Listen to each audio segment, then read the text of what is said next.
오늘은요, 저희가 7번째 시간으로서 이예란 교수님을 모시고 강의를 들을 텐데, 이예란 교수님은 북한 신우주 경공업대학 졸업하셨습니다. 그리고 북한 국가과학기술위원회 감독원, 그리고 탈북하셔서 이화여자대학교 의학박사, 경인대 식품영양학과 교수님이십니다. 지금은 한국 이 땅과 우리나라 가운데 북한 음식을 많이 전수하고 계시는 교수님이십니다.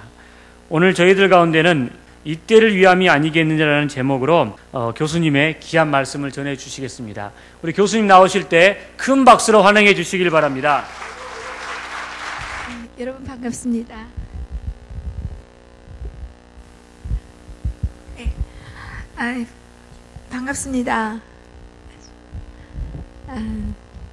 주말인데 예, 이렇게 만나게 돼서 너무 감사합니다.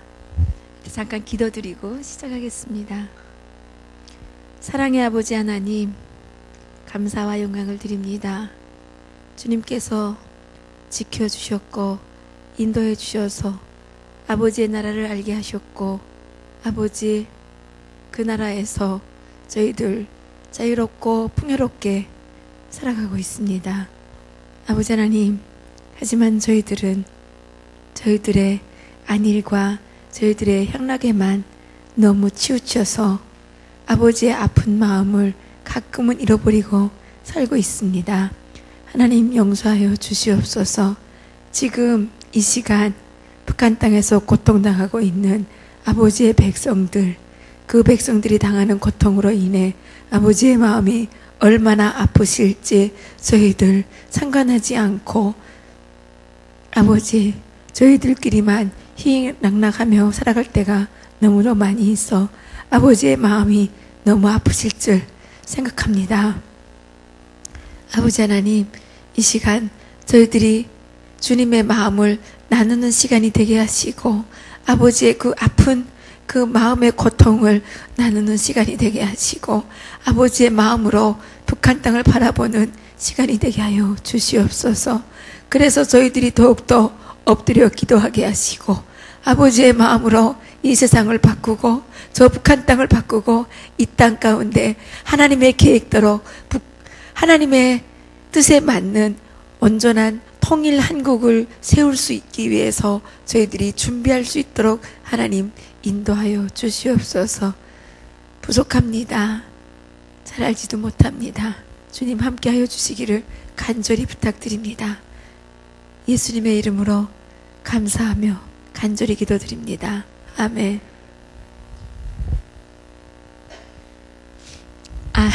제가 재작년에 여기 한신교회 한번 다녀갔어요. 5월달에. 그래서 어머니 기도회 다녀갔는데요. 그때는 여기가 꽉 찼어요.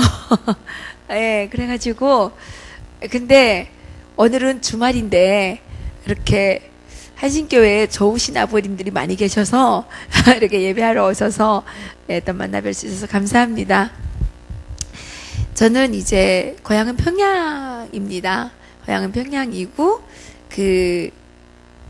10살 때 저녁 먹다가 추방을 당했습니다. 저희들이 추방당하게 된 거는 저희 할머니, 할아버지께서 옛날에 부자로 사셔서 평양에 땅도 많고 집도 뭐 99칸짜리 뭐 쓰고 살고 그랬대요. 근데 저랑은 전혀 상관이 없었습니다. 예. 저는 세상의 독재 가운데 가장 지독한 독재는 뭐냐? 연좌제라고 생각을 합니다. 그 부모의 어떤 잘못인지는 잘 사는 게 잘못인지는 모르겠지만, 어쨌든 북한 당국은 저희 할아버지, 할머니가 잘 사는 게 엄청난 죄악이었기 때문에, 예, 그게 이제 저희들한테 그 죄가 전가가 됐고, 또 저희 할머니, 할아버지께서 6.25 때 월남을 하셨습니다. 그리고 평양에 계실 때 평양 창동교회 교인이셨습니다. 노량진교회 리민식 원로 목사님께서 저희 아버지 교회 그때 전도사님으로 계셨다고 그러시더라고요. 그리고 최필군 목사님께서 담임 목사님이셨대요. 저희 아버지. 예, 저희 아버지는 평양 성화신학교에서 잠깐 신학 공부를 좀 했던 적도 있었어요. 어쨌든 그러한 모든 항목들이 저희들이 북한 땅, 특히 평양에서 살기에 부적절해서 저희들이 저녁 먹다가 국가보위부에서 갑자기 와가지고 이사 가라 그러는 거예요. 그래서 어디를 이사 가라 그러냐 그랬더니 양강도로 가라 그러는데, 양강도는 북한에서 양강도는 통틀어서 얘기할 때 이제 뭐 여기도 뭐 경상도 이렇게 부르는 게 뭐 있잖아요. 양강도는 통틀어서 삼수갑산이라고 불러요. 예, 옛날에 삼수군, 갑산군 이렇게 돼 있던 것을 정전 직후에 북한에서 남한이랑 도의 개수를 똑같이 맞춘다 그래가지고 도를 2개를 새로 만들었어요. 그래서 58년도에 만들어진 도고요. 그래서 자강도, 양강도가 새로 생겼는데 그 양강도가 삼수갑산지방을 중심으로 해서 만들어진 도예요. 그래서 뭐 북한에서도 그런 말이 있어요. 뭐 나중에는 삼수갑산에 가더라도 뭐 이것만은 꼭 해봐야 되겠다, 뭐 이런 말 있잖아요. 예. 그래서 죽더라도 이거는 좀 목숨 걸고 해보겠다, 뭐 이런 비장한 각오를 다질 때 하는 말이 그 말이라 그러더라고요. 그래서 저희들이 저녁 먹다가 갑자기 국가보위부에서 와가지고 보따리를 싸가지고 끌고 나가서 이제 막 기차에 태워서 하는 바람에 저희들이 양강도 삼수군 관동리라는 곳으로 추방을 가게 된 거예요. 그래서 여기 뭐 최근에는 남한에 이제 여덕 수용소, 이거는 뭐 전 많이 알려졌죠. 예, 거기도 여덕 수용소랑 똑같은 데예요. 식구 중에 누가 정치범으로 잡혀가게 되면 그 가족이 연좌제에 걸려가지고 거기에 이제 추방 오고요. 그리고 뭐 우리가 가기 전에 이미 추방되어 온 사람들은 어떤 사람들이냐면 해방 전에 뭐 지주, 뭐 그다음에 인텔리, 뭐 이런 좀 북한이 적대 계급이라고 얘기하는 그런 계급들이거든요. 그래서 제가 거기 가보니까 거기 대단하신 분들 되게 많더라고요. 일제시대에 와세다 대학도 졸업하고 뭐 동경대 법대도 막 나오고 뭐 이런 인텔리들이 되게 많으셨어요. 근데 저희들이 가서 사는 동안에 어느 날 갑자기 슬그머니 없어진 분들이 꽤 많았어요. 슬그머니 없어진 분들은 정치범 수용소가 아니고 정치범 감옥으로 잡혀간 거예요. 거기는 뭐 수용소니까 뭐 거기 잡혀가는 사람은 더 추방 보내지 않아요. 거기 원래 추방지니까 거기서 더 보내질 않고 거기에서 다른 데 보내는 거는 못 봤어요. 근데 북한에서 이렇게 처벌하는 데가 여러 가지가 있는데 저희들이 간 데는 혁명화 구역이래요. 저희들은 혁명화 구역이고 그다음에 거기는 완전 통제 구역은 아니고요. 완전 통제 구역이라는 게 있다 그러는데 거기는 집단 관리소라고 불러요, 이름을. 근데 저희 외삼촌께서 인민군 장교셨거든요. 그래서 여기로 말하면 연대장, 그러니까 연대장이었어요. 여기로 말하면 대자 정도 됐어요. 그래서 이제 통신 그런 부대에서 연대장으로 계셨는데 우리 외삼촌 부대에 있는 병사가 전봇대 이런 데 뭐 올라가가지고 통신 선로 작업을 하다가 거기서 뚝 떨어졌대요. 하루는 뚝 떨어졌는데 2m 이상 깊이를 판 굴처럼 생긴 데 있잖아요. 깊은 이런 웅덩이에 빠진 거예요, 이 사람이. 그래서 거기 빠졌는데 그 사람을 구하다 보니까 거기에 이제 가시철조막 같은 게 다 이렇게 밑에 깔려 있고 웅덩이를 너무너무 깊이 파가지고 거기 빠지게 되면 나올 수가 없게 이렇게 돼 있더라는 거예요. 그래서 이제 이게 도대체 뭐 하는 데길래 이렇게 파놨나 이렇게 해서 알아보니까 이게 집단관리소 이래요, 거기가. 그래서 집단관리소에서 이렇게 도망을 치다가 거기 빠져서 죽게. 이렇게 한쪽은 뭐 바다랑 이렇게 뭐 있다 있든지 절벽이고, 그 다음에 몽땅 다 절벽이 될 수는 없잖아요. 어디 육지랑 붙어 있는 데가 있을 테니까. 그런 지역은 이렇게 깊이 웅덩이를 다 파놓고, 거기에다가 철조망을 이렇게 해놨는데, 이게 시간이 오래 지나니까 왜 풀들이 막 나오잖아요. 자라잖아요. 그래가지고 풀들이 막 쌓이니까 그게 뭐가 있는지 안 보이는 거예요. 근데 그 사람이 거기 이제 웅덩이에 빠져가지고 그게 되게 심하게 다쳤다고 그러더라고요. 그래서 근데 거기가 집단관리소라 그러더라고요. 근데 너무너무 가슴 아프게도 저희 외삼촌께서 인민군으로 이제 평생을 계셨거든요. 6.25 전쟁 때 이 낙동강까지 내려왔던 인민군 소위였어요. 전쟁에 참가했거든요. 그랬는데, 그리고 훈장도 되게 많이 받았어요.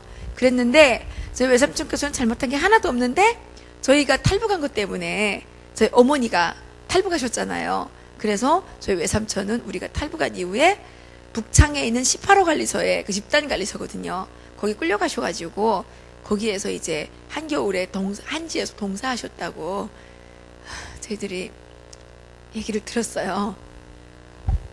그래서 저희는 이제 그렇게 출신성분이 나빠가지고 아주 상간어지에서 좀 고생을 많이 했습니다. 고생을 하다가 나중에 아주 우연히 어떻게 이제 저희들이 다른 지역으로 이사를 가게 돼서 거기에서 좀 살다가 또 90년대 초에 89년도에 그 북한이 이제 그 대미 뭐 이런 그 교포들하고 이제 재미 교포들하고 뭐 이렇게 뭐 하면서 하다 보니까 저희 할머니 할아버지가 6.25 때 월남하셔가지고 서울에서 사시다가 저희 할아버지는 장질부사로 월남하시자마자 돌아가셨고 저희 할머니는 서울에 사시다가 미국으로 이민을 가셨어요. 60년대 정도에. 그래서 미국의 LA 사셨거든요. 그래가지고 그때 이제 저희 가족을 저희들이 찾게 됐어요. 그동안은 이제 저희들은 할머니 이름이 뭔지 할아버지 이름이 뭔지도 모르고 하여튼 어디 쫓고 가가지고 되게 고생을 많이 했거든요. 근데 89년도에 어디 제3국에 살아있다는 걸 알게 됐다가 나중에 이제 92년도쯤에 편지가 왔는데 저희 할머니께서 편지에 이제 그렇게 보내신 거예요. 영훈아, 북한에 홀로 떨어진 너를 지금까지 지켜주신 하나님께 감사드린다. 뭐 이런 편지가 저희 집에 왔어요. 제가 그때 너무 깜짝 놀랐어요. 무슨 하나님이 어디 있어가지고 구잘나게 지켜줘서 우리가 얼마나 고생을 했는데 막 제가 막 그랬거든요.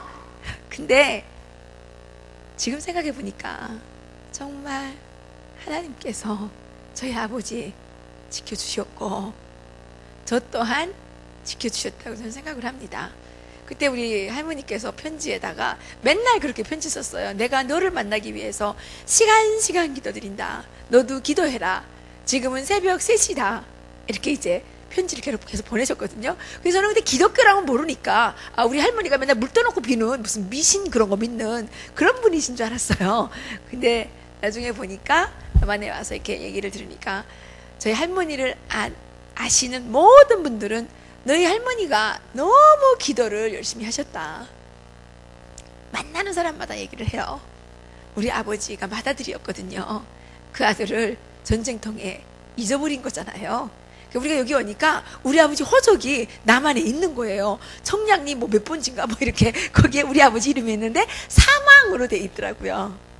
우리 할머니가 거기다 이제 이름을 올려놓고 맨날 만나려고 기도를 47년 동안을 일단은 기도를 하셨어요.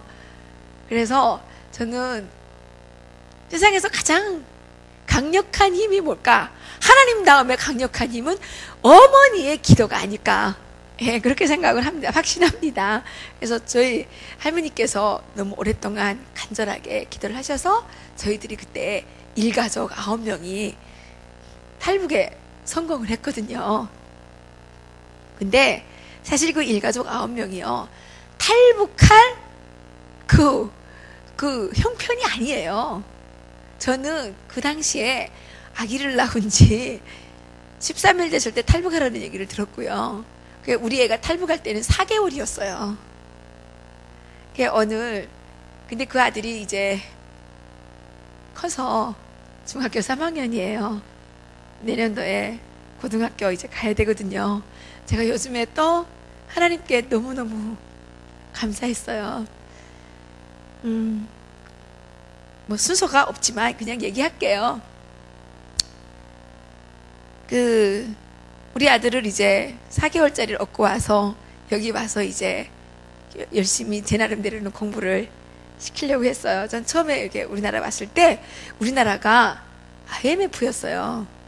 그래가지고 제가 온 해 1997년 12월 28일 날 우리나라 IMF 발표가 났어요. 제가 10월 19일 날 왔어요. 그래가지고 그때 막 실직자 되게 많았잖아요. 그때 나온 얘기가 뭐 38선, 56도, 무슨 455정 뭐 이런 거 나왔잖아요. 다 아시죠? 예. 그래가지고 취직하기 되게 어렵잖아요. 그래서 저는 그때 경찰서에서 소개해줘가지고 요 강남에 있는 그 크로버 호텔이라는 게 있어요. 거기에서 제가 청소했거든요. 하루에 화장실 20개씩 닦았어요. 처음에 50만 원 받았거든요, 월급을. 근데 저는 북한에서 한 달에 월급을 135원씩 받았어요. 그래가지고 50만 원의 가치가 어떤 건지는 몰랐어요. 그래가지고 50만 원 되게 많은 줄 알았고요. 그 다음에 북한에서는 호텔 관리원, 그 북한에서는 그 호텔 관리원이라 그래요. 여기는 뭐 호텔 룸메이트라 그러더라고요. 근데 북한에서 호텔 관리원 하려면 간부집 마누라여야 되거든요. 외국인 호텔 관리원 하려면 남편이 뭐 되게 좀 그 백그라운드가 좋아야 돼요. 그런데 그래서 저는 그냥 좋은 줄 알아서 나쁘다는 건 아닌데 들어가 봤더니 이게 한 달 살기가 너무 빳빳한 거예요. 그런데다가 그땐 탈북자가 별로 없어가지고 나보고 조선족이라고 말하라 그러는 거예요. 근데 전 중국에 일주일밖에 안 있어가지고 중국이라는 게 어떻게 생긴지 하나도 모르거든요. 근데 사람들이 중국 뭐 물어보면 제가 할 말이 없잖아요. 그래서 저는 말도 못하고 그냥 막 사람들이 뭐 물어볼까봐 되게 막 피해 다녔고 막 그랬었어요. 그래서 하루에 화장실 20개씩 막 닦았는데 원래는 제가 10개 닦으면 돼요, 화장실. 10개 닦으면 되는데 저를 그 트레이너 하는 그분이 자기 화장실까지 날 보고 닦으라고 그래가지고 그분은 객실 정리만 하고 나는 화장실만 닦고다 보니까 제가 화장실을 20개를 닦아야 된 거예요. 그렇게 해서 이제 막 닦다 생각해보니까 야, 나는 이거 북한에 있을 때는 성분 아무리 나빠도 변속한 청소까지는 안 했는데 북한은 화장실이라고 안 하고 북한에서 화장실은 이렇게 이거 얼굴에 뭐 바르는 데가 화장실이거든요. 거기는 위생실이라고 그래요. 근데 일반 사람들이 얘기하는 건 그냥 변소라고 얘기하거든요. 변속한 청소한다 그러거든요. 아니 그런데 아니 이게 뭐 여기 죽기 살기로 와가지고 이게 도대체 이게 왜 뭐 하는 거야? 그런 생각이 좀 많이 들고 그렇더라고요. 그래도 뭐 어떡하겠어요. 열심히 일했죠. 근데 너무 스트레스를 받았는지 어쨌는지 내가 눈에 이게 뭐가 따람치가 나가지고 이만큼 부은 거예요. 그래서 이제 일을 할 수 너무 머리도 아프고 그래서 이제 병원에 가다 보니까 쉬게 됐는데 그때 이제 월급을 받은 거예요. 제가 50만 원 받았는데 바꿔보니까 50만 원이 되게 많은 돈인 줄 알았는데 살아가는데 되게 부족하더라고요. 아니 살아가는데 부족한 게 아니라 아들을 공부를 시킬 수가 없는 거예요. 50만 원 받아가지고 월급, 아들 공부 못 시키잖아요. 그 보니까 월세도 뭐 우리가 임대 아파트 사니까 월세도 뭐 한 11만 원인가 내야 되고 또 뭐 그 전기세 뭐 이런 공과금도 내야 되잖아요. 그럼 아무리 좁게 써도 18만 원 정도는 돈이 나가더라고요.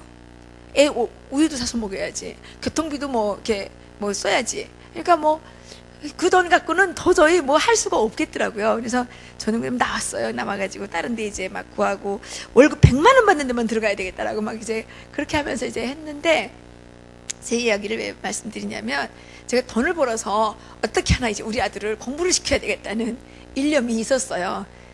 그랬는데 나중에 지금에 와서 돌이켜서 보니까 제가 돈 벌어서 우리 아들을 공부시킨 게 아닌 거예요.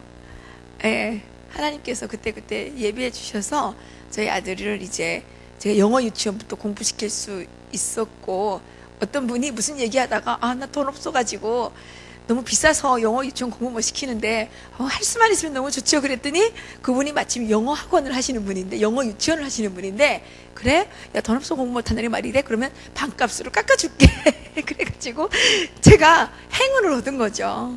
우리 아들 영어 유치원부터 공부시킬 수 있어서 또 어떻게 이제 영어를 잘하게 됐고 그러다 보니까 국제중학교에 입학을 할 수가 있었어요. 근데 그 해에 그게 2009년도인데요.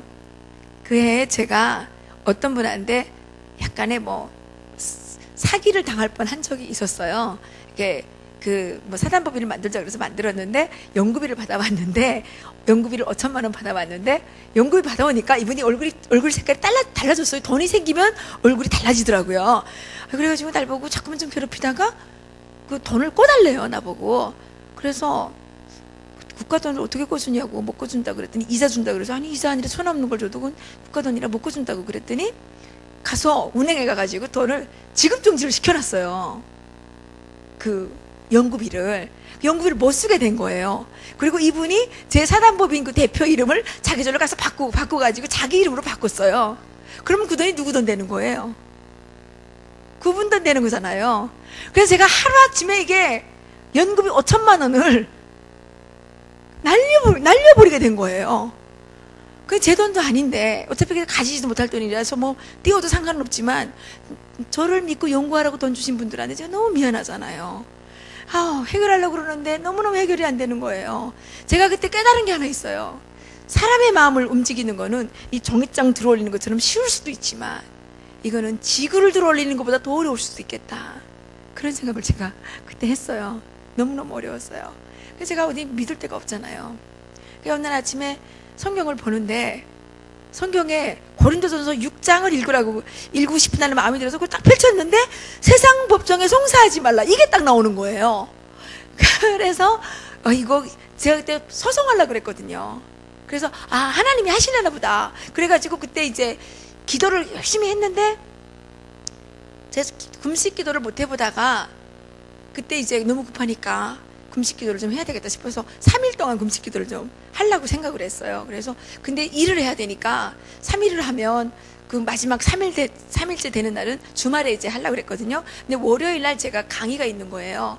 월요일 날은 제가 금식 기도를 하면 강의를 못 하니까 그럼 어떻게 해야 될까 지금 고민하고 있는데 우리 그 교회 순식구들이 너 대신 하루를 돌아가면서 해주겠다 이렇게 해서 제가 대담하게 금식 기도에 도전을 했어요.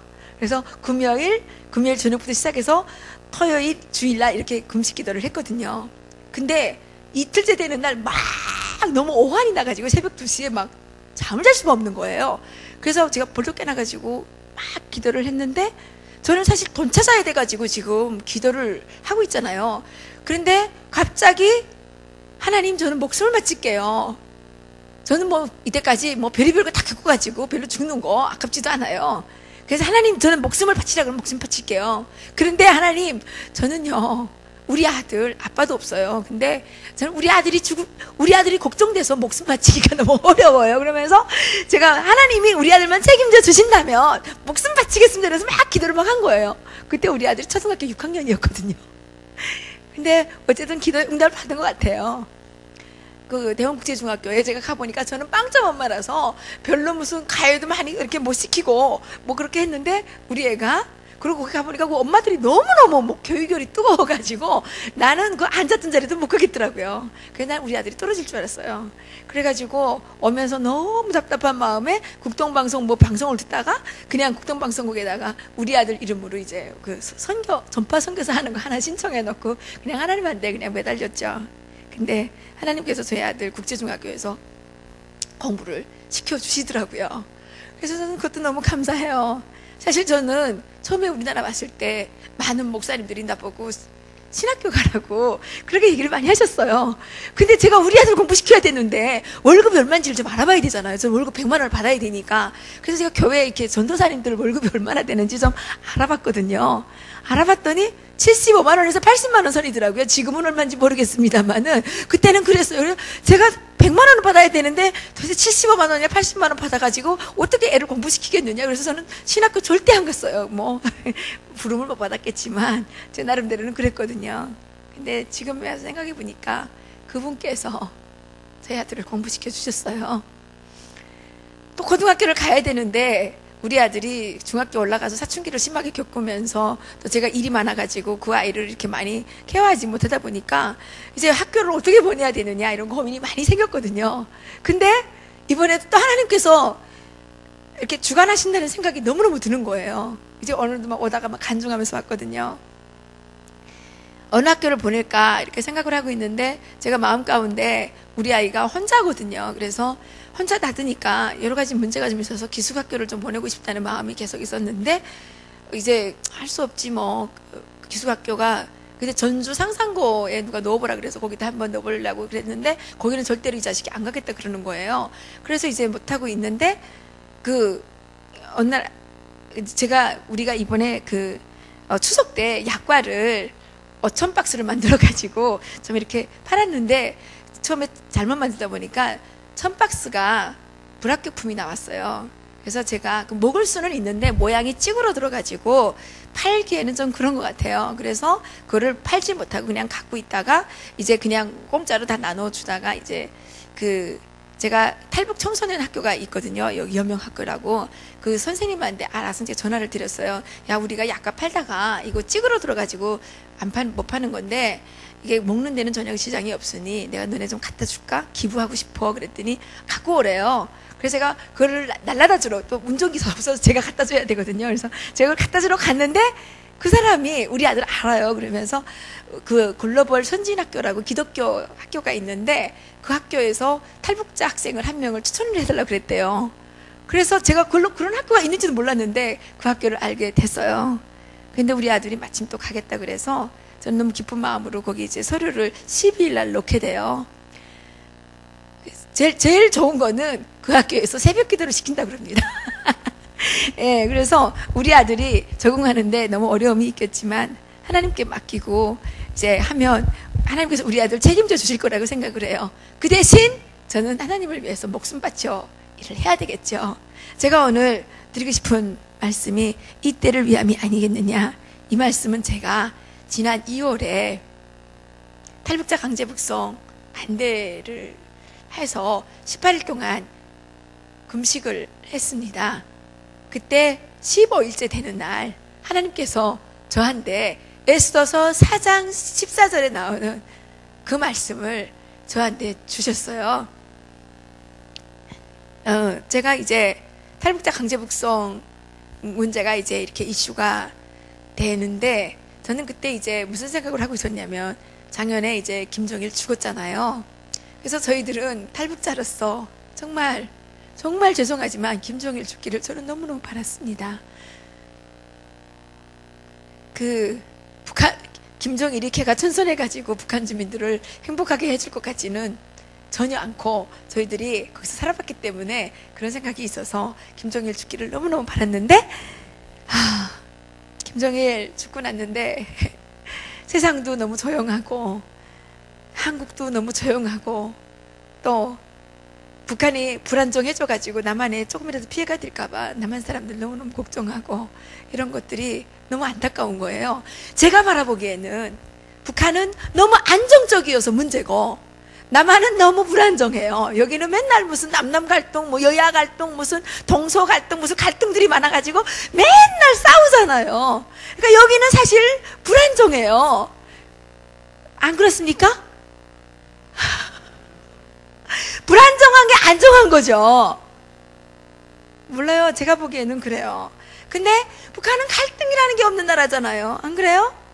거기는 그냥 독재 하에서 죽으라 그러면 죽고 300만 명이 굶어 죽어도 아무 소리도 못하고 정말 몇십만 명이 정치범 수용소에 끌려가가지고 짐승보다 더 못하게 살아도 누구 하나 댓글 거는 사람도 없고 그렇게 안정적인 데가 어디에 있어요.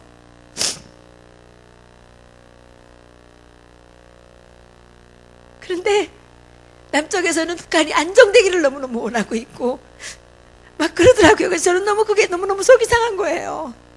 김정은 독재 3년만 안정적으로 가면 저 독재가 정착이 돼서 김정일은 빨리 죽기라도 했지만 저 젊은 애는 언제 죽을지도 모르는데 북한 사람들은 어떻게 사냐.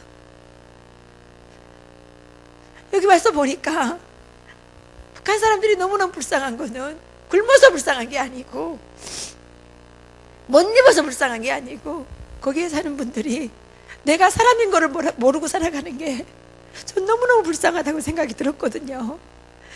그래서 저는 그때 그런 생각을 했어요. 이 조용한 세상을 좀 뒤집어 엎었으면 좋겠더라고요. 그래서 판문점을 통해서 북한으로 가겠다고 그러고 싶었어요. 남한이 나빠서가 아니라 남한의 좋은 거를 북한에 가서 알려주고 싶었고 북한 사람들에게 북한이 그러거든요. 남한이 침략하려고 그래서 군사비 지출을 많이 해야 돼서 우리가 못 산다. 우리가 배고프다. 이렇게 얘기하거든요. 저희들이 가서 남한은 노래를 너무너무 부담스럽게 생각하고 통일할 생각도 없고 그 사람들은 여기를 침략할 생각은 고사하고 여기를 이렇게 합칠 생각도 없다. 뭐 때문에 군사비 투자를 하느냐. 군사비 투자 줄이고 개혁 개방하고 사람 좋게 삶 살아보자. 우리가 가서 열심히 일하겠다. 우리 받아달라. 막 이렇게 하고 싶었어요. 국제사회에다가 외쳐서, 남한 사람들에게 외쳐서, 저는 막, 이거를 좀 막 뒤집어 놔야지. 이게 뭐가 좀 될 것 같더라고요. 그래서 그 얘기를 하려고 막 지금 준비를 하고 있는데, 갑자기 뭐 뉴스에 뭐가 났어요.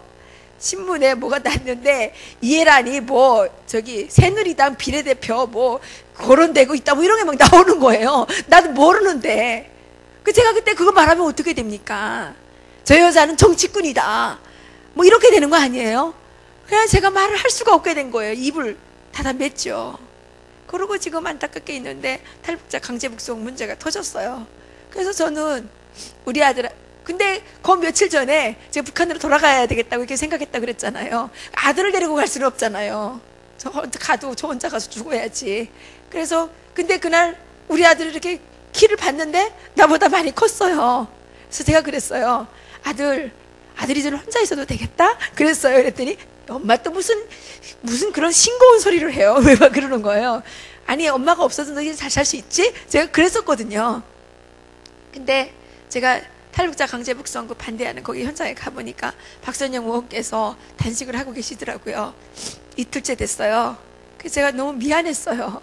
탈북자인 내가 해야 되는 일인데 저분이 하시는구나. 그래서 저는 그날 저녁에 집에 와가지고 우리 아들한테 얘기를 했죠. 엄마가 거기를 좀 가야 되겠다. 그때는 방학 때니까 저는 며칠만 하면 올 수 있을 줄 알았거든요. 근데 가보니까 그게 안 되더군요. 뭐 남한 사람들도 너무 관심도 없고 해결되는 거 아무것도 없고, 갈 때는 내 마음대로 나갔는데 들어올 때는 내 마음대로 들어올 수가 없더라고요. 그런데 저는 하나의 엄마이기도 하지만 어느 회사의 사장이거든요. 직장, 제가 데리고 일하는 사람들이 다 탈북자들인데, 월급 줄 날짜가 다가오는데, 약과를 만들어 놓고 팔아야 되는데, 명성교회 김사만 목사님한테 좀 팔게 해달라고 부탁을 드렸는데, 연락이 안 와요. 그래가지고 그걸 만들어 놓고 계속 있으면서, 우리 직원들한테 이제 계속 했는데, 우리 직원들은 또 제가 거기 나가 있으니까 약과는 또 열심히 만들어가지고 지금 약과는 쌓여가고 있고 팔리지는 않고 돈은 없고 월급은 줘야 되겠고 뭐 이런 게 있었어요. 그래서 저는 날마다 가야 되겠는데 월급 줘야 되는데 뭐 이렇게 하면서 이제 그랬는데 15일째 되는 날이 3월 9일입니다. 우리가 월급 주는 날짜가 3월 10일이거든요. 그래서 그랬는데 그때 제가 어느 날 아침에 하나님께서 저한테 지혜를 주셔가지고 안철수 원장한테 편지를 써야 되겠다, 그런 생각을 했어요. 그래서 안철수 원장님께 제가 편지를 드렸죠. 우리 시대의 최고의 지성이시며 우리 청년들이 가장 좋아하는 멘토이시며 사회적인 책임을 강조하시는 교수님께서 탈북자 강제 북송 이 현장에서 이 현장에 좀 와주시라. 너무너무 사람들이 관심이 없다. 내가 우리나라에 처음 왔을 때 고속철도 공사가 진행되고 있었는데 그때 천성산에 무슨 도룡령이 막 죽는다고 어떤 스님께서 막 뭐 단식을 하셨어요. 그래가지고 그거 뭐 3조인가 무슨 손실을 나면서 그게 이제 지연이 됐잖아요. 그리고 막 강화문에 촛불이 막 엄청나게 들고 일어나고 막 그랬잖아요. 그래서 저는 그때 야, 이렇게 좋은 나라가, 그렇게 생각했어요. 나는 산골에 쫓겨갔을 때 도룡령을 엄청 많이 잡아 죽였거든요. 근데 너무 미안한 생각도 막 들고 막 그랬었어요. 그랬는데 그때 거기 가보니까 세상에, 야, 탈북자는 도룡령보다도 못하냐, 탈북자의 가치는 도룡령보다도 가치가 없느냐, 막 그런 생각이 막 들더라고요. 그래서 제가 그 얘기도 썼어요. 탈북자의 강제북송 이 반대 현장에 와보니까 정말 탈북자의 가치가 도룡령보다 못하다는 게 너무너무 슬프다, 좀 도와달라고 그랬어요. 그래서 그분이 3월 5일 날 다녀가셨거든요. 그랬는데 그분이 오시면 400명 정도는 한국 분들이 오실 줄 알았는데 안 오시더라고요. 야, 그분 영향력도 별 일 없구나, 뭐 이런 생각이 들었어요. 그래서 이제 제가 그냥 있었는데 15일 날, 그래서 이제 그때 신문에 크게 나니까 저를 알고 계시던 분들이 오셔서 뭐 밥 사 먹으라 그러고 치료하라 그러고 애 데리고 가서 외식 가라 그러고 그러면서 돈봉투를 주시더라고요. 그걸 다 모아봤더니 452만 원이었어요. 그리고 어떤 분이 약가를 100박스를 팔아주셨어요. 그래가지고 두루두루 돈을 조금 모으니까 직원들 월급이 딱 찬 거예요. 뭐 한 6만 원이가 남는 것 같아요. 저는 하나님이 가끔 야속한 게요. 좀 많이 주시지. 왜 이렇게 조금만 주시는 거예요?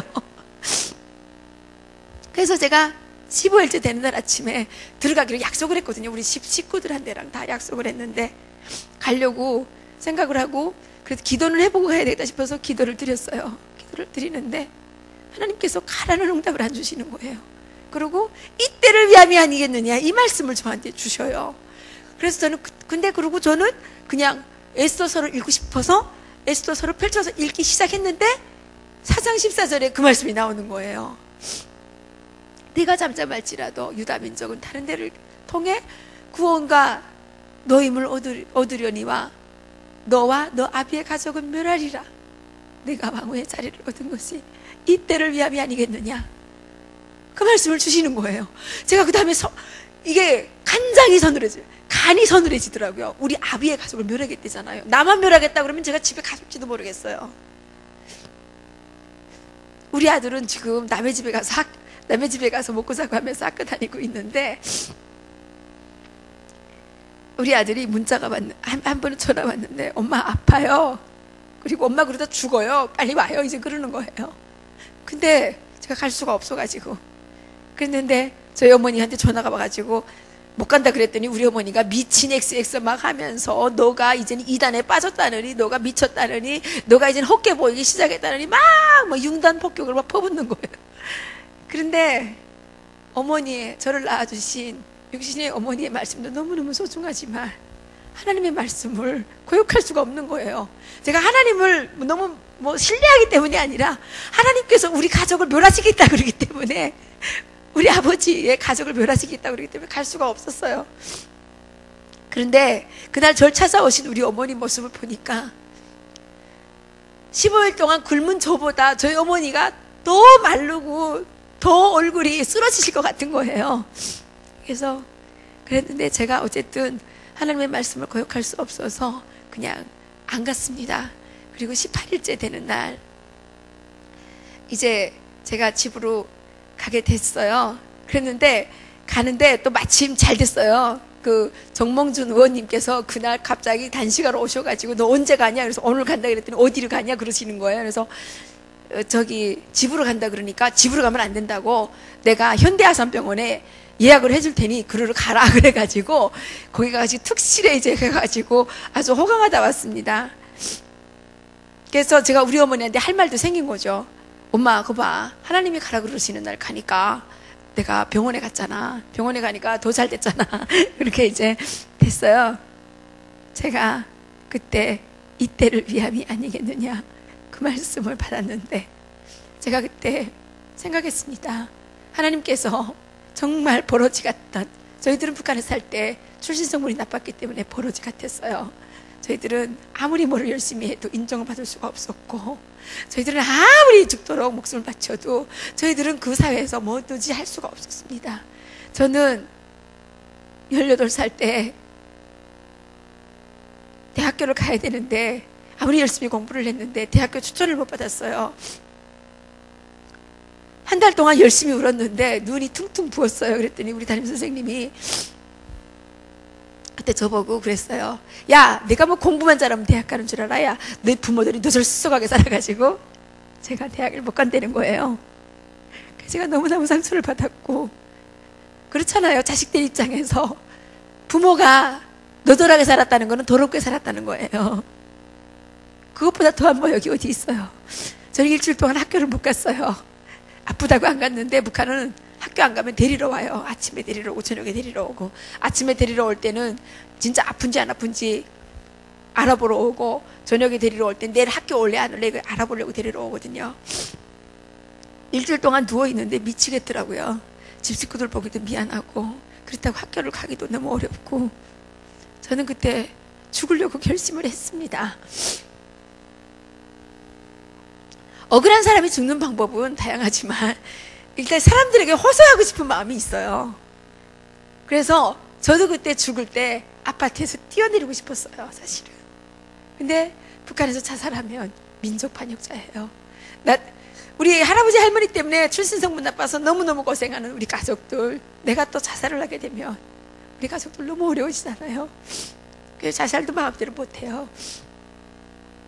그래서 저는 농약을 먹고 자살을 하려고 생각을 했고, 북한은 이제 집집에 이제 빈대들이 많아가지고 그 농약 살충제를 이제 다 농장에서 얻어다가 집에다 갖다 놓고 있어요. 그래서 그걸 풀어가지고 그래도 딱 발라놓거든요. 아침에 빈대가 막 다 떨어져요.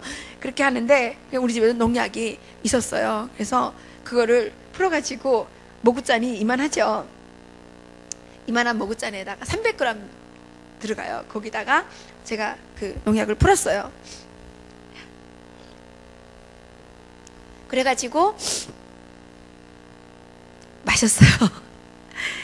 너무 역하더라고요. 막 올라와서 넘길 수가 없어요. 근데 입을 뗐다 다시 마시려면 도저히 못 마실 것 같더라고요. 그래서 입을 떼지 않고 원샷으로 마셨습니다.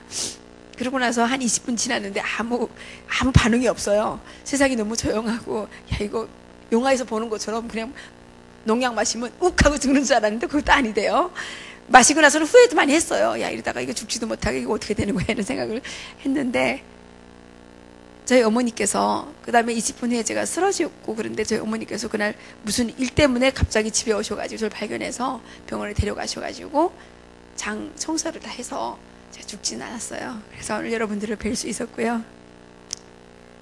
제가 지금 돌이켜서 생각해 보니까 우리가 인생의 갈피에서 가끔은 정말 절벽이 나타나고 정말 뚫을 수 없는 어떤 그런 정말 그런 것들이 이제 장애물들이 나타나지만 그 장애물 뒤에 또 다른 어떤 세상이 있는 걸 도저히 못 보잖아요. 예. 그랬는데 전 지금 하나님께 너무너무 감사하게 생각하는 게, 그랬던 저에게 하나님께서 남한에 와서 이화여대에서 석박사 전 과정 100% 풀로 장학금을 주셔가지고 제가 공부를 할 수 있은 거잖아요. 저는 사실 무슨 제가 공부하겠다고 생각도 해본 적도 없어요. 저는 그냥 아이를 키우는 게 엄마로서의 최선이라고 생각해서 더 열심히 벌어가지고 우리 애 키워야 되겠다 생각했거든요. 근데 누가 이화여대고 교수님이 자꾸만 나보고 서류 내보라 그래. 그냥 공부해보시지요. 그래서 아이고 공부하면 좋지요 그랬는데 막 너무 열성적으로 입학원서 사가지고 막 자꾸 전화하셔가지고 미안해가지고 서류 냈었거든요. 그랬는데 장학금 준다는 바람에 올겨울에 이제 대학에 들어서 공부하게 됐어요. 그리고 공부를 하면서도 탈북자들 대부분은 제가 있을 때는 100%가 다 북한학과 공부를 했어요. 근데 저는 식품영양학과를 갔잖아요. 정말 외로웠어요. 남한의 식품영양학 얼마나 발전했고, 다 미국 가서 학위 따오지 않으면 남한에서도 대학 교수 같은 거는 물론이고 일자리 얻기가 어렵잖아요. 그런데 제가 나이도 많이 먹어가지고 40도 넘었는데 그 졸업한다고 내가 일자리가 생기겠느냐 이런 걱정 때문에 전 박사과정 할 때 막 이민 가려고 생각했고, 계속 학위 마치면 이민 가려고 생각했고 우울증도 막 걸렸어요. 그랬는데 제가 학위를 마치고 나니까 그분께서 정말 저 같은 사람한테 대학 강단에서 가르칠 수 있는 기회도 주셨어요. 2010년도에 우리 하나님께서 정말 제가 별로 할 일도 없는데 미 국무부가 주는 용기 있는 국제여성상이라는 세계적인 상을 동아시아에서 처음으로 저한테 받게 해주신 거예요. 정말 저는 아무것도 한 것도 없어요. 정말 하나님의 그냥 하나님께서 주시는 그냥 거저 주시는 은혜로 제가 그렇게 된 거거든요. 제가 에스더서를 보니까 그분께서 나한테 행동하라고, 너가 외치지 않아도 나는 그 일을 할 수 있다. 너가 싸우지 않아도 나는 할 수 있다. 하지만 너의 가정을 멸하겠다 이렇게 말씀하시는데 제가 그 일을 안 할 수 없잖아요. 그렇게 해서 이제 더 열심히 해야 되겠다. 더 열심히 외쳐야 되겠다. 더 열심히 싸워야 되겠다. 이렇게 이제 생각을 했습니다. 그래서 저희들이 어긴교회 앞에서 제가 계속 하다가 혼자서 하기 어려워서 이제 탈북자들이 릴레이로 이렇게 돌아가면서 지금 계속 했었어요. 릴레이 금식 그 시위를 했었는데 정로구청에서 그 어긴교회에다가 벌금을 4,536만 원인가 이렇게 부과를 한 거예요. 그래서 막 나가라 그러는 거예요. 살 수 없어서 저희들이 10월 달에 저기 파고다 공원 앞으로 옮겼어요. 제가 기도를 하는 중에 생각해 보니까 남한 사람들을 깨우는 것도 너무너무 필요하지만 북한 사람들에게 남한에서 이렇게 싸우고 있는 사람들이 있다는 거를 전달하는 것도 필요하겠다는 생각이 들었습니다. 어떤 웅덩이에 빠진 사람이 죽는 거는 거기서 나오기 힘들어 죽는 것도 있겠지만 절망하기 때문에 죽을 거라고 생각을 해요. 바깥에서 나를 위해서, 나를 건져주기 위해서 노력하는 사람들이 있다라고 하게 되면 그 나를 구해줄 사람이 있다라는 어떤 삶의 희망의 끈 때문에 포기하지 않으면 살 수 있거든요. 그게 북한 주민들에게 희망이 되고 싶었습니다. 북한 주민들에게 용기가 되고 싶었어요. 그래서 북한에 어긴교회랑 이런 거는 모르지만 파고다 공원은 누구나 잘 알거든요. 그래서 우리가 탈북자들이 파고다 공원 앞에서 싸운다, 이거를 이제 보여줘야 되겠다 싶어가지고 파고다 공원 앞으로 와가지고 계속 시위를 하고 있습니다. 오늘까지 262일째입니다. 예. 어르신들이 다 자발적으로 하는 거라 그동안 이제 릴레이 하는 동안에 어떤 분은 넘어지셔가지고 허리를 다쳐서 병원에 입원하신 적도 계시고, 또 9월 8일 날 텐트가 사람이 안에 들어가 있는데 텐트가 태풍에 날아갔어요. 그래가지고 텐트가 다 부서지고 막 이런 사연도 생기고, 올해 너무 뜨거웠잖아요. 그래서 어르신 두 분이 폭염에 막 쓰러지셔가지고 구토를 하시고 막 병원에 실려간 적도 있고 여러 가지 일들이 있었습니다. 또 그동안 좋은 일도 있었습니다. 세계적인 이 재즈 디스코 음악의 그 세계적인 가수이신 보니엠 그룹이라고, 보니엠 그룹이 이제 4월 달에 한국으로 오셔가지고 탈북자 강제 북송 반대 지지 기자회견도 해주시고 저희들에게 1,000만 원이라는 후원금도 전달해 주셨어요. 그분이 저를 만나서 하는 이야기 중에 아주 재미있는 얘기가 있었어요. 그분이 목사님이시더라고요. 리즈 미첼 그분께서 작년도에 목사 안수를 받았대요. 그 리버스 오브 바빌론이라는 그 노래로 유명하더라고요. 영화 써니의 또 주제가를 부르신 분으로 유명하시더라고요.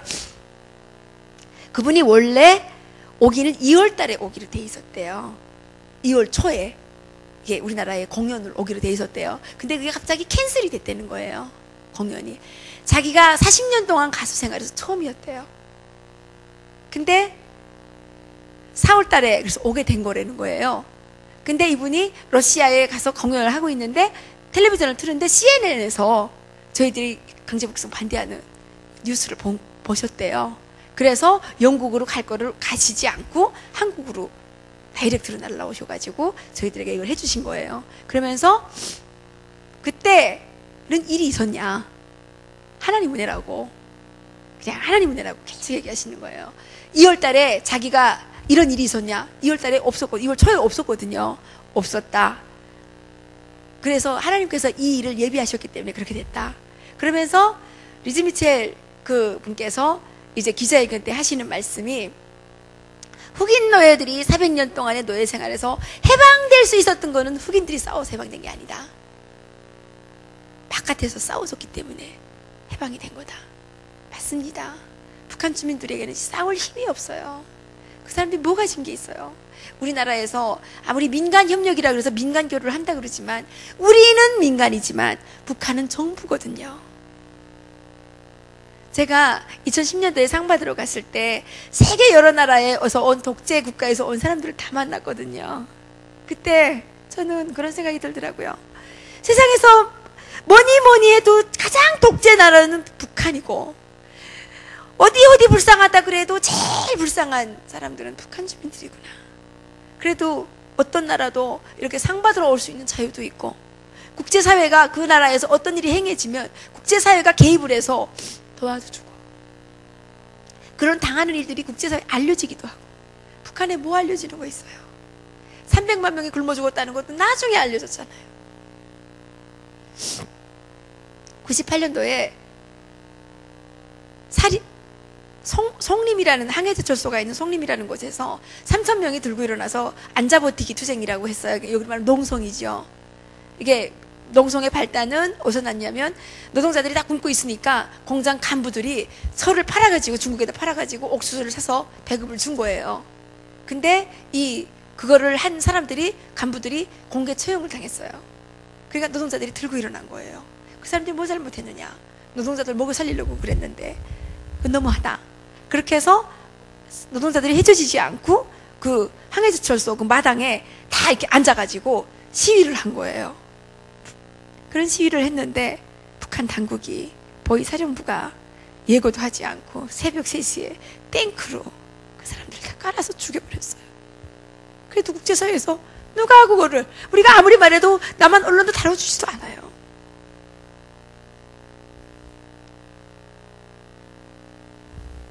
그래서 저는 북한 주민들을 대신해서 상 받으러 간 거겠죠. 북한 주민들은 싸울 수가 없습니다. 어느 인권활동가가 북한에 어느 사람을 가서, 진짜 민간 주민을 만나준 적이 있으며, 어느 국가가, 어느 NGO 단체가 북한의 그런 인권을 위해서 싸울 수 있도록 도와준 적이 누가 있어요? 싸울 수도 없고 아무 힘도 없고. 도와주는 건 오직 김정일 정부만 자꾸 도와주니까 북한 주민들은 뭐 싸울 수가 없잖아요. 저희들이 싸워줘야 됩니다. 저희들이 기도해줘야 됩니다. 제가 요즘에 누구한테 들었는데, 북한에서요, 성경 한 번 읽으려면 돈을 10,000원씩 내야 된대요. 북한에서 돈 10,000원, 비싼 돈입니다.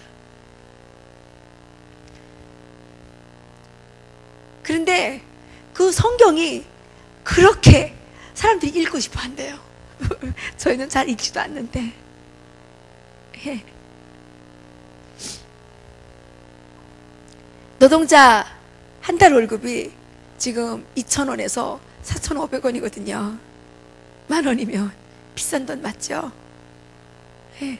근데 10,000원을 내고 북한 사람들은 성경을 읽고 싶어 한다 그러더라고요. 그래서 그럼 돈을 비싸게 줘야 되니까 읽기 시작하면 소설책 읽듯이 하룻밤 사이에 다 읽는데요. 이렇게 막 밤에 막 숨어가지고 자지도 않고 막 읽는데요. 그렇게 갈급함이 있습니다.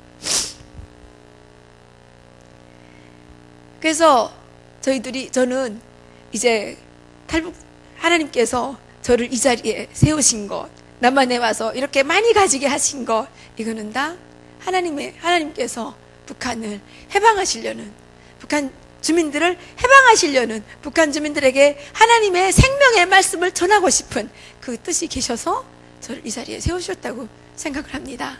그리고 또 다르게 생각을 해보니까 이해란이한테만 맞는 말은 아닌 것 같다. 대한민국에게 하나님께서 주시는 말씀이 아닐까? 그렇게 생각을 했습니다. 우리나라가 지금 세계적으로 경제 대국입니다. 맞죠? 올림픽 5위를 한 나라입니다. 그런데 제가 초등학교 아이들 통일교육을 해보면요, 아이들이 통일 다 싫대요. 왜 싫냐? 이렇게 물어보면 경제 때문에 싫대요. 경제 대국인 나라지만 경제 때문에 모든 사람들이 비용 때문에 통일을 싫어합니다. 아이들한테 물어봤어요. 경제가 왜 나빠지는데? 그러니까 주가가 떨어지고 외국 자본이 빠져나가고. 12살짜리 아이들이 그래요. 경제학자도 필요 없는 것 같아요. 애들이 다 아는데 뭐 경제 연구할 거 뭐 있어요. 그렇죠? 그런데 저는 그런 생각이 듭니다. 우리가 통일을 해야 되는 거는 경제 때문에 해야 되는 게 아니고요. 우리가 통일을 해야 되는 거는 북한 주민들을 독재에서 해방하기 위해서 통일해야 되는 겁니다. 북한 주민들은 통일이 아니면 독재에서 해방될 수가 없습니다. 그래서 저는 이 통일이라는 것은 북한 주민들에게 제2의 광복을 선물하는 것이라고 생각을 하고 있습니다. 이 광복의 선물을 누가 줘야 되느냐? 대한민국 국민들이 노력해서 해줘야 된다고 생각을 합니다. 일제시대에도 다른 나라로 도망친 사람을 잡아다 죽이진 않았어요. 그런데 지금은 어떻게 합니까? 탈북하다가 잡히면 그러다가 공개 처형하잖아요. 감옥에 가져다가 죽도록 때리고 패고 굶기고 그러잖아요. 제가 지난 6월인가 충청도에 갔던 대전에 있는 남대전교회에 간 적이 있는데 거기 탈북자가 있어요. 탈북자가 무슨 일을 하냐면 그 우려 상담하는 일을 해요. 근데 그 친구가 하는 얘기가 뭐라 그러냐면 자기가 이제 탈북자들 그 우려 상담 이런 거를 이제 해주는 걸 하는데 탈북자 중에 그런 환자가 있다는 거예요.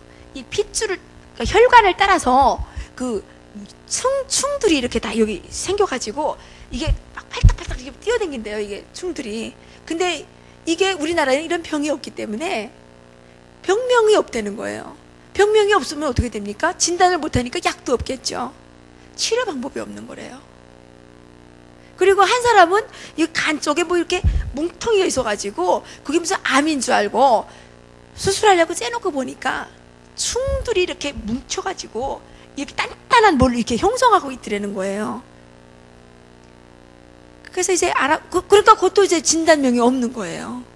이걸 이제 알아보니까 그 사람들이 중산교도소라고 있는데 북송돼가지고 중산교도소에 가서 이제 이렇게 잡혀있다 보니까 너무 배가 고프니까 뭐 개구리도 잡아먹고 메뚜기도 잡아먹고 무슨 벌레들을 막 다 잡아먹어가지고 그게 이제 몸에 충을 형성한 거라 그러더라고요.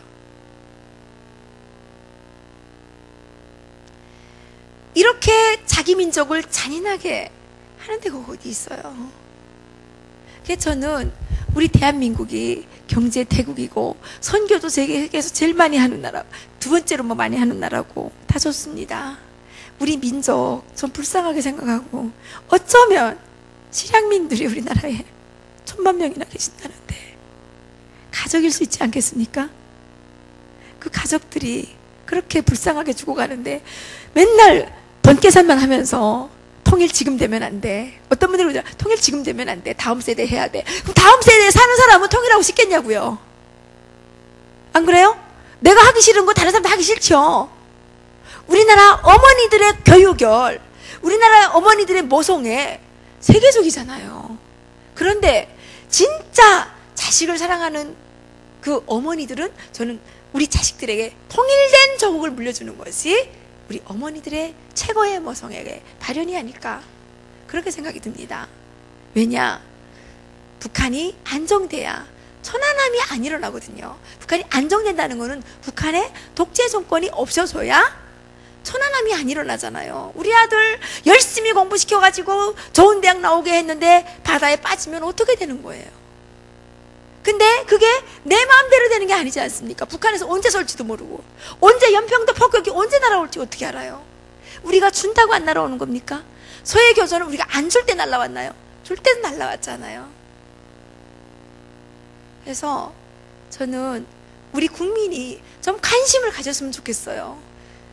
그 보니까 제가 왜 이게 거기 탈북자 강제 북송 반대하는 데 나가가지고 앉아서 이렇게 봤어요. 왜 안 되나 연구를 깊이 해봤더니 이게 통일 얘기하고 북한 인권 얘기하면 표가 안 되더라고요, 이 나라에서. 그러니까 표가 안 되니까 정치인들이 이걸 싫어하고 그런 것들이 이렇게 뭐 되니까 우리나라는 그냥 우리나라 위주로 이렇게 가고. 그래서 제가 보니까 근데 뭐 통일 비용이라는 거는 우리가 아무리 열심히 노력해도 그거는 다 채우기가 어려운 겁니다. 제가 우리나라에 왔을 때 우리나라 국민소득이 8,000불 정도였어요. 지금 25,000불 정도 되잖아요. 근데 그러면 지금이 그때보다 주머니 사정이 훨씬 좋아졌느냐? 지금은 우리가 금방 왔을 때보다 경제 더 어렵다고 그러고 더 힘들다고 그러더라고요. 그러면 경제가 10만 불이 되면 좋아지느냐? 돈이 많아져서 통일 비용 막 새기느냐? 아니지 않습니까? 저는 통일은 비용에 상관없이 되는 거라고 생각을 합니다. 그리고 통일은 우리가 더 잘 살기 위해서, 이렇게 잘 사는 나라에서 더 잘 살기 위해서 통일을 하겠다는 거는 말이 안 되는 거고, 북한 주민들을 해방하고 북한 주민들의 생명을 구해서 우리가 남북한이 다 같이 인간답게, 그리고 북한에도 복음이 전파돼서 그 땅에 하나님의 공의가 세워지게 되면 북한 주민들은 하나님의 은혜로 하나님께서 부어주신 만나를 먹고 살게 되겠지요. 저는 분명 그게 있다고 생각합니다. 어떤 거냐? 관광입니다. 우리나라도 지금 한 해에 관광객 1000만 명 유치하는데 900만 명 들어온다 그러더라고요. 근데 북한은 세계적으로 가장 홍보가 많이 됐는데 갈 수 없는 나라잖아요. 어쨌든 개방이 되든 뭐가 되든 이게 뚫리면 그쪽으로 갈 수 있을 거 아니에요. 가고 싶은 사람들이 한 번은 가고 싶은 사람들이 있을 거 아니에요. 우리나라에만 해도 뭐 1000만 명 이상 가족이 있고요. 그런데 북한의 김정일, 김일성이 허와 사치 생활을 위해서 34개 이상의 개인 별장을 만들어 놨는데 여기는 허와 별장이고 숙식 조건이 너무 좋아요. 경마장, 승마장, 무슨 헬스클럽 뭐 별거 다 있고 몇십만 평씩 돼요. 명승지마다 있습니다. 그래서 북한 주민들이 당분간은 관광 그것만 해도 밥은 먹고 살릴 수 있을 거다. 저는 그렇게 생각합니다. 그래서 남한 주민들의 의지가 중요하다. 통일이 되면 남한 주민들에게도 더 이익이 되면 이익이 됐지 저는 불리하진 않을 것 같아요. 그리고 북한 주민들이 북한이 저렇게 거지같이 못 사니까 남한 주민들이 할 일도 있지. 거기가 너무 잘 살면 남한이 할 일이 뭐가 있겠어요. 그래서 저는 한신교회가 정말 통일을 위해서 기도도 많이 해주시고 이렇게 하는 우리가 뭐 입으로만 외치는 기도가 아니라 몸으로 하는 기도도 성경에 있더라고요. 예. 그래서 우리가 빨리 하루빨리 돈 10,000원을 내고 성경을 막 읽고 싶어하는 이 북한 주민들에게 복음을 전할 수 있었으면 좋겠고 그 땅에 하나님의 공의가 세워질 수 있었으면 좋겠습니다.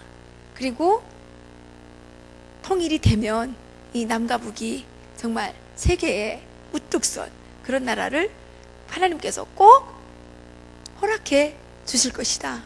그렇게 생각을 합니다. 제가 정말 드리고 싶은 말씀은 더 많이 있지만 시간이 다 됐죠? 더 해도 되나요? 안 되죠? 그만하겠습니다. 그래서 엊그저께 또 안타깝게도 탈북자 가족이 북한으로 갔다고 중앙방송에서도 나왔대네요. 중앙방송에 안 나오면 남한 사람들은 얘기를 안 하더라고요. 제가 알기에도 상당히 많이 갔어요. 100명이 넘어요. 나온 거는 3명밖에 안 나왔지만 많이 있는데 박인숙 씨라고 돌아가신 거는 그분은 이제 아들을 보입에 잡아놓고 협박을 해가지고 가게 됐고 아들 죽이겠다 그래가지고 가게 됐고요. 이 젊은 부부가 간 것은 북한에서 작업을 한 것 같아요. 북한에서 북한 주민들이 북한 정권에 최고로 항거할 수 있는 건 탈북밖에 없거든요. 그 최고로 반대하는 거예요. 저희도 올 때 쥐약 갖고 왔거든요. 가다 잡히면 죽으려고요. 그랬는데 탈북이 가장 무서운 거고 그렇습니다. 그래서 지금 회유를 해서 끌어다가 그렇게 막 방송에 내고 이렇게 탈북자 사회를 또 이렇게 그렇게 자꾸 가게 되면 어떻게 돼요? 남한 사람들이 탈북자들을 불신할 거 아니에요. 북한의 그러니까 대남 전략은요 핵무기 쏘는 거 아닙니다. 절대로. 남한을 이렇게 분열시켜가지고 우리들끼리 싸우다가 우리들끼리 망하게 하는 겁니다. 근데 이제 먹혔어요 많이. 그래서 남한의 남남 갈등이라는 게 있지 않습니까? 그렇죠? 예. 그래가지고 또 탈북자들을 고립시키기 위해서 여러 가지 그런 것들을 합니다.